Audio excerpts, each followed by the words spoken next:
หันแก่กินหันแก่ได้หันแก่ตัวแล้วก็มาสร้างความมัตตัญญูตาการรู้จักประมาณในการแสวงหาในการได้ในการบริโภคขึ้นมาแต่นตินอกจากนั้นแล้วก็ถือว่าเป็นการล้างความบสงบล้างความฟักใฝ่หลงไหลล้างความมักหมมพลุกพล่านวุ่นวายอยู่แต่เรื่องของกิเลสตัณหาราคะความกำนัดรักใคร่ในรูปเสียงกลิ่นรสสัมผัสทางกามารมณ์แล้วก็มาสร้างความสงบกายสงบวาจาสงบใจจากกิเลสเครื่องเศร้าหมองทั้งหลายเหล่านั้นแล้วก็สร้างสถานที่พักอาศัยอันได้แก่ที่ยืนที่เดินที่นั่งที่นอนอันเงียบสงัดเพื่อที่จะให้เกิดสติปัญญาความคิดอ่านที่ดีงามขึ้นมาเต็มที่นอกจากนั้นแล้ว เป็นการล้างจิตล้างใจที่บ่มีความเอื้อเฟื้อเสียสละฮือเกิดความเสียสละเพื่อส่วนรวมบ่หันแก่ตัวนอกจากนั้นก็ล้างจิตล้างใจที่ชอบบ่อยู่ในศีลบ่อยู่ในธรรมล่วงละเมิดศีลอย่างน้อยศีลห้ารักษาบ่ได้เป็นจิตใจที่โหดร้ายเป็นจิตใจที่มีความโลภตัณหาอยากได้ทรัพย์สมบัติของคนอื่นเป็นจิตใจที่เต็มไปด้วยตัณหาราคะบ่ฮู้ลูกบ่ฮู้เมียไผสามีไผเต็มไปที่จิตใจที่เต็มไปด้วยความอยากจะอยากจะจ๋าอยากจะให้คนทั้งหลายบ่มีความสามัคคีให้คนแตกแยกทำร้ายกันเป็นการหันแก่ได้โดยการเอาวาจาไปจุไปหลอกคนอื่นนอกจากนั้นแล้วก็เป็นดวงจิตดวงใจที่เต็มไปด้วยโมหะความบ่ฮู้เท่าถึงการหลงในการนำพาชีวิตไปเกลือกกลัวกับสุรายาเมาการพนันขันต่อก็ได้ชำระล้างดวงจิตเหล่านั้นที่บ่รักษาศีลไปอยู่ในสิ่งที่เป็นโมหะความหลงกลับกลายเป็นดวงจิตที่ชอบรักษาศีลรักษาธรรมอย่างน้อยศีลห้าข้อก็สามารถตั้งจิตตั้งใจอยู่ในกุศลกรรมบท10ประการนอกจากนั้นแล้วพระธรรมคำสอนยังได้สอนให้เจ้าพุทธเฮาได้ล้างจิตล้างใจที่ชอบการใฝ่ต่ำทำชั่วให้เป็นดวงจิตที่ใฝ่สูงในทางดีจนพัฒนาดวงจิตของตัวเก่าได้บรรลุที่เฮาเรียกว่าเป็นอธิจิตคือดวงจิตที่มีภูมิธรรมสูงสุดในทางพระพุทธศาสนาท่านสาธุชนทั้งหลายทั้งหมดทั้งมวลที่มานี้ก็เป็นหลักธรรมส่วนหนึ่งที่พระพุทธองค์ได้น้อมนำมาแนะน้อมนำมานำพร่ำสอนคือพุทธบริษัทอันได้แก่ภิกษุภิกษุณีอุบาสกอุบาสิกาในครั้งพุทธกาลได้ประพฤติปฏิบัติได้ล้างชำระสิ่งที่บดีแล้วก็นำพาจิตนำพาใจให้มาตั้งอยู่ในคุณงามความดีตามที่ว่ามาก็เป็นแนวคำสอนในพระธรรมคำสอนของพระพุทธองค์ก็ฝากให้ศรัทธาญาติโยมว่าพระพุทธศาสนาพระธรรมคำสอนเป็นสิ่งที่มีประโยชนะเป็นสิ่งที่ดีเป็นสิ่งที่งามเป็ เป็นสิ่งที่เฮาเจ้าข้าตันทั้งหลายก็จะได้ช่วยกันทนุบำรุงช่วยกันสืบทอดช่วยกันสานต่อในพระธรรมคำสอนของพระพุทธองค์ให้อยู่ต่อไปกู้กับโลกไปนี้อันนี้ถือว่าเป็นสิ่งที่เฮาท่านทั้งหลายควรจะพินิจพิจารณาให้ดีให้งามท่านสาธุชนทั้งหลายเฮาในปัจจุบันสถานการณ์ที่เฮาได้รู้ได้หันได้เข้าใจกัน ธรรมะอันหนึ่งที่เฮาจะหันว่าผู้ใดที่ได้ประพฤติปฏิบัติก็จะได้รับการยกย่องเชิดชูบูชาจากคนทั้งหลายคนทั้งหลายที่เป็นอนุชน คนรุ่นหลังเฮาเมื่อผู้หนึ่งผู้ใดที่เป็นคนประพฤติสุจริตซึ่งสุจริตธรรมตัวนี้ก็แปลว่าความประพฤติดีความประพฤติชอบคนใดสังคมใดคณะใดที่มีความประพฤติในสุจริตธรรมคนนั้นสังคมนั้นคณะนั้นย่อมจะประสบความเจริญความมั่นคงเรียกว่ามีความเจริญเกิดความมั่นคงเพราะทุกคนบัทุจริตต่อกันมีน้ำใจดีต่อกันเอื้อเฟื้อเผื่อแผ่กันสุจริตเฮาถือว่าเป็นกุศลธรรมคือความฉลาดในอุบายในการสร้างความเจริญฉลาดในอุบายในการขจัดความเสื่อมกรรมว่าสุจริตจึงเป็นกรรมที่นิยมอู้จากันทุกๆสังคมทุกๆสังคมในเรื่องการเรื่องงานเรื่องของบุคคลถ้าเป็นคนต้องการที่จะเป็นคนสุจริตถ้าเป็นงานก็จะต้องเฮาจะต้องการงานที่สุจริตเพราะสุจริตทำให้เกิดความสุขทำให้เกิดความเจริญทำให้เกิดความก้าวหน้าปัจจุบันนี้ทางกระทรวงศึกษาธิการได้ให้สถานศึกษาแต่ละโรงเรียนได้จัดการเรียนการสอนในรายวิชาว่าต่อต้านทุจริตก็แสดงว่าต่างบ้านเมืองเฮา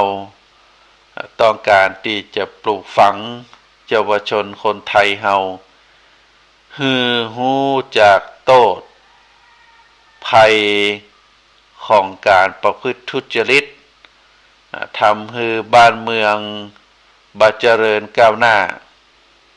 ทำให้บ้านเมืองบ่มีความสุขก็เพราะว่ามีการทุจริตกันคนใดหมู่ใดคณะใดถ้าขาดสุจริตธรรมประพฤติทุจริตคดโกงในหน้าที่ในการกระทำคณะนั้นบุคคลนั้นหมู่นั้นก็จะถึงความเสื่อมบ่เป็นที่นิยมบ่เป็นที่สรรเสริญมีกรรมอู้สองกรรมที่เฮามักจะได้ยินคนอู้กันก็คือสุจริตคิดชอบทุจริตคิดไม่ชอบก็แสดงว่าสุจริตนั้นหรือทุจริตก็ดีเมื่อจะเกิดก็เกิดมาจากความคิดความคิดก็มาจากใจใจจึงเป็นศูนย์กลางควบคุมพฤติกรรมให้ดีหรือให้บ่ดี ถ้าทำสุจริตก็แสดงว่าจิตคิดดีถ้าทำสุจริตก็ถ้าทำทุจริตก็แสดงว่าจิตคิดบดีจะดีหรือบดีก็อยู่ที่จิตจิตนั้นจึงถือว่าเป็นสิ่งสำคัญที่สุดพระพุทธองค์ได้ตรัสสอนหมู่เฮาว่ามโนบุพังขมาธรรมามโนเศรษฐามโนมยาซึ่งแปลว่าตำทั้งหลายมีใจเป็นหัวหน้า มีใจเป็นใหญ่มีใจเป็นประธานมีใจประเสริฐที่สุดจะสำเร็จก็อยู่ที่ใจเมื่อใจของคนถูกโทษคือกิเลสประทุษร้ายเมื่อจะอู้หรือจะทำก็ย่อมพูดย่อมทำในสิ่งที่ชั่วอันนี้เป็นคำสอนของพระพุทธองค์เพราะฉะนั้นคนที่มีปัญญาเปิ้นก็จะใคร่ครวญก่อนที่จะทำก่อนที่จะอู้ก่อนที่จะคิดเมื่อมีสติกำหนดรู้อยู่ทุกขณะว่าขณะนี้จะคิดอะไรยังจะอู้อะไรยังจะทำอะไรยังกำลังคิดอะไรยังอยู่กำลังจะอู้อะไรยังกำลังจะทำอะไรยังเป็นคนในสิ่งที่อู้ในสิ่งที่คิดในสิ่งที่ทำนั้นเป็นคุณหรือเป็นโทษถ้าเป็นโทษแก่ตัวเก่าแล้วก็เป็นโทษแก่คนอื่นก็จะละเว้นถ้าเป็นคุณก็จะประกอบความสุจริตก็จะประกอบกระทำสิ่งนั้นให้บริสุทธิ์ผุดผ่องเพราะฉะนั้นสุจริตก็จะมีความสุขเป็นกำไห้มีความสุขเป็นวิบากผลส่วนทุจริตก็จะมีความทุกข์เป็นกำไห้มีความทุกข์เป็นวิบากผลพระพุทธองค์ทรงแสดงอานิสงส์ของสุจริตธรรมแก่พระอานนท์ในพระสูตรว่าอานนท์เฮากล่าวว่ากายสุจริตวจีสุจริตและก็มโนสุจริตควรทำโดยส่วนเดียวเมื่อทำสุจริตย่อมได้รับอานิสงส์แม้ตนเองก็ตีเตียนตนเองบ่ได้วินยูชนนักปราชญ์ผู้รู้ทั้งหลายก็สรรเสริญชื่อเสียงเกียรติคุณย่อมงดงามหอมฟุ้งขจรขจายบรรลงตายเมื่อกายแตกดับก็ย่อมเข้าสู่สุคติโลกสวรรค์อันนี้เป็นพระสัทธรรมที่พระพุทธองค์ได้ตรัสไว้กับท่านพระอานนท์สุจริตนั้นมีอยู่3ประการคือกายสุจริตสุจริตทางกายหมายถึงการประพฤติดีปฏิบัติชอบทางกายโดยการบ่ทำบาปโดยกายบ่ฆ่าสัตว์บ่ลักขโมยทรัพย์สินสมบัติของคนอื่นบ่ฉกชิงวิ่งราวบ่ประพฤติผิดพรหมจรรย์การครองเฮือนกายสุจริตนี้ก็จะเป็นกายที่สะอาดเพราะบ่ทำร้ายไผบ่เบียดเบียนไผประการที่2วจีสุจริตก็คือการประพฤติดีปฏิบัติชอบทางวาจาอันได้แก่การเว้นจากวาจาทุจริต4ข้อ4ประการก็คือการบ่อู้เท็จบ่อู้คำหยาบบ่อู้ส่อเสียดบ่อู้เพ้อเจ้อวจีสุจริตเป็นคำอู้ที่สะอาดเพราะบ่ทำให้ไผเดือดร้อนทั้งตัวเองและก็คนอื่นพระพุทธองค์ได้ตรัสไว้ในสุภาษิตสูตรว่าภิกษุทั้งหลายวาจาอันประกอบด้วยองค์5ย่อมเป็นวาจาที่เป็นสุภาษิตอันได้แก่กล่าวตามการกล่าววาจาสัตย์ กล่าววาจาอ่อนหวานกล่าววาจาที่ประกอบไปด้วยประโยชน์กล่าววาจาโดยเมตตาจิตเป็นวาจาที่ปราศจากโทษเพราะฉะนั้นวาจาถ้ากล่าวโดยประกอบด้วยองค์ห้าตามที่ว่ามาคืออู้ถูกต้องตามกาลเวลาเหมาะสมกับกาลเวลาเป็นวาจาที่สัตย์จริงเป็นวาจาที่อ่อนหวานเป็นวาจาที่ประกอบไปด้วยประโยชน์เป็นวาจาที่กล่าวด้วยเมตตาจิตแล้วก็เป็นวาจาที่ปราศจากประโยชน์เป็นวาจาที่ปราศจากโทษโบราณเปิ้นจึงกล่าวว่าปากเป็นเอกเลขเป็นโทหนังสือเป็นตีรีชั่วดีเป็นตราวาจาสุภาษิตก็จึงเป็นวาจาที่ประกอบไปโดยอัตไปโดยธรรม ย่อมมีความสำเร็จทุกประการก็ถือว่าเฮาท่านทั้งหลายได้ฮู้ได้เข้าใจดังที่ท่านสุนทรภู่กวีเอกของไทยเฮาเปิ้นได้แต่งบทกวีว่าอันอ้อยตาลหวานลิ้นแล้วสิ้นซากแต่ลมปากหวานหูบ่หูหายและได้กล่าวแห่งบทหนึ่งว่าพูดจาดีพาทีเป็นศักดิ์ศรีมีคนฮักรสทอยอร่อยจิตถ้าพูดชั่วตัวตายทำลายมิตรจะพูดคิดจงพิเคราะห์ให้เหมาะความอันนี้เป็นสิ่งที่เฮาท่านทั้งหลายต้องระมัดระวังในเรื่องวาจาสุภาษิตนอกจากนั้นแล้ว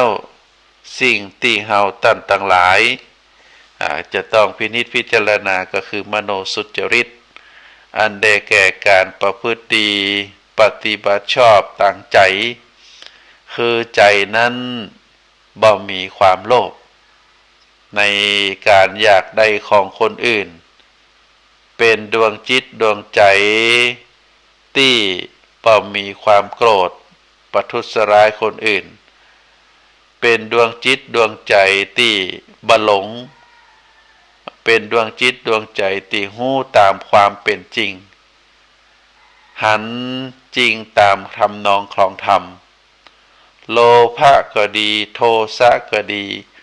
โมหะก็ดีเฮาจัดเป็นไฟจัดเป็นกองไฟเมื่อเกิดขึ้นกับดวงจิตดวงใจดวงใดก็จะเผาผลาญจิตใจดวงนั้น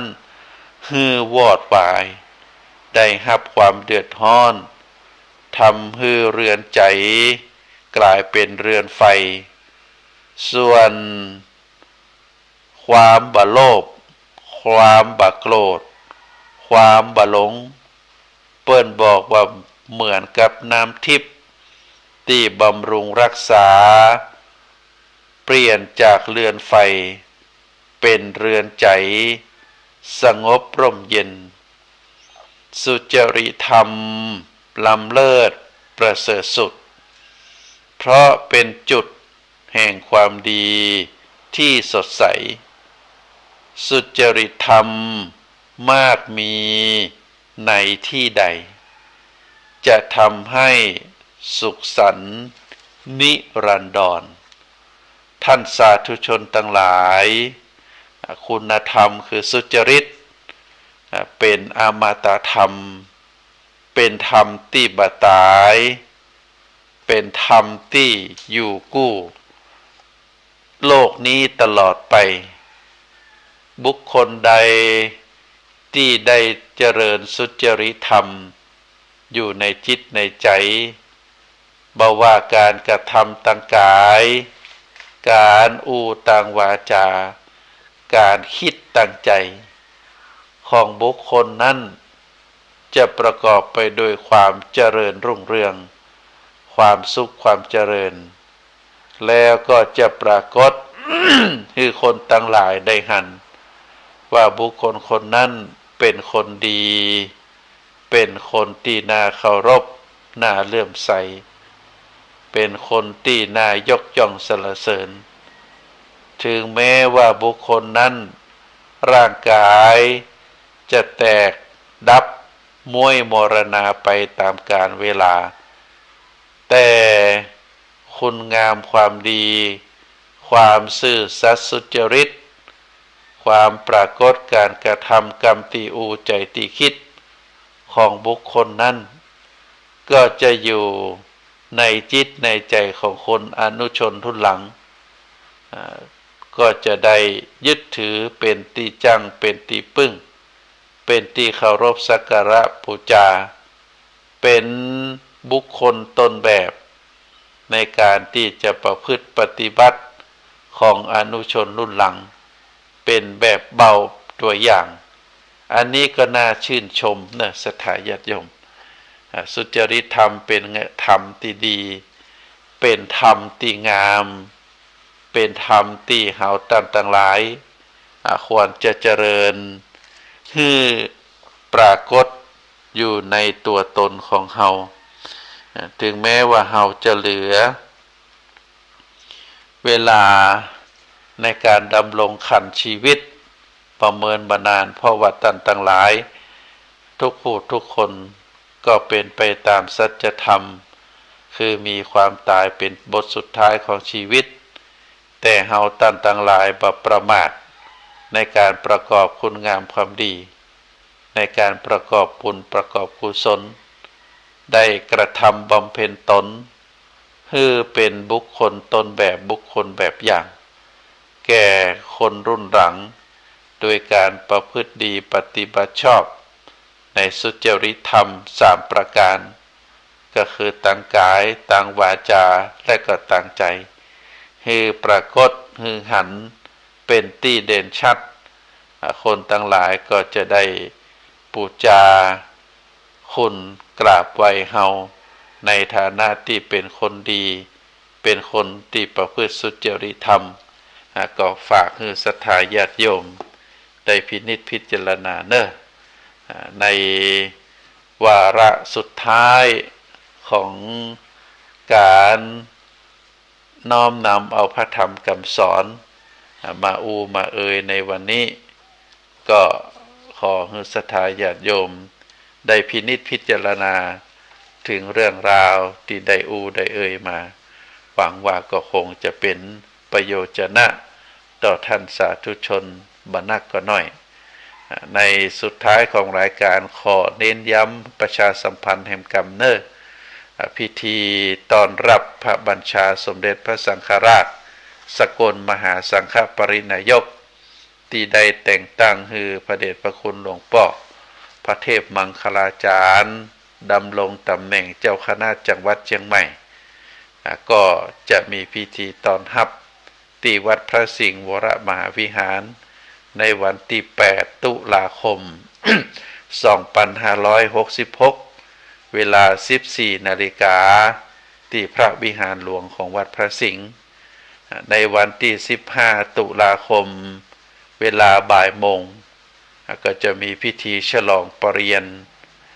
ได้แก่การมอบรางวัลให้แก่พระสงฆ์สามเณรผู้ที่สอบบาลีได้จะจัดขึ้นที่ณพระวิหารหลวงของวัดสวนดอกพระอารามหลวงตำบลสุเทพอำเภอเมืองจังหวัดเชียงใหม่เวลา 13 นาฬิการู้สึกเปิดจัดถวายเพลพระภิกษุสามเณรที่สอบได้แล้วก็จะมีโฮงตาลด้วยเนอะท่านใดที่มีกุศลเจตนาจะร่วมอนุโมทนาหรือจะนำโฮงตาลไปร่วมก็ติดต่อได้ที่วัดสวนดอกแล้วก็ข่าวแหมข่าวหนึ่งก็เชิญชวนศรัทธาญาติโยมได้ร่วมทำบุญตักบาตรเทโวโรหณะในวันที่ 30 ตุลาคม 2566 เวลา 6 โมงครึ่งที่วัดเกตการามตำบลวัดเกตอำเภอเมืองจังหวัดเชียงใหม่จะมีพระภิกษุสามเณรจำนวน29 รูปออกรับอาหารบิณฑบาตจากศรัทธาญาติโยมนอกจากนั้นเราก็จะได้กราบจะได้ไหว้พระธาตุ เกตแก้วจุรามณีประจำคนเกิดปีจอที่วัดเกตกาลามตยเฮาได้ไปทำบุญตักบาตรเทโวโรหานะได้กราบพระธาตุแต่ก็จะได้ดูศาสนสถานศิลปวัฒนธรรมที่งดงามที่บรรพบุรุษได้สร้างไว้ภายในวัดเกตกาลามก็มีหลายสิ่งหลายประการบ่ว่าจะเป็นพิพิธภัณฑ์โบสถ์วิหารตลอดถึงกุฏิที่เก่าแก่เป็นเสนาสนะวัตถุที่งดงามเฮาก็จะได้ไปดูไปชมกันเนอะก็ขอน้อมเชิญเจริญพรศรัทธาญาติโยมได้ไปร่วมทำบุญได้ร่วมงานถึง3งานตามที่ได้แจ้งมาอาตมาภาพขอนำรายการจากท่านสาธุชนไปก่อนไว้โอกาสหน้าเฮาได้ปิกมาปะกันแฮมรัตนัตยานุภาเวนะรัตนัตยเตชะสาทุกขโรคปยาเวลาโสกาสันตุจุปัฏฐวาอเนกาอันตรายาปิวินาสันตุจเตชะสาชยสิทธิทานังลาภังโสติภคยังสุขังพลังสิริอายุจะวันโนจะโปขังบุธิจะยัสวาสัตวสาจะอายุจะชีวสิทธิภวันตุเตอายุวันโนสุขังปะลังขอเจริญพร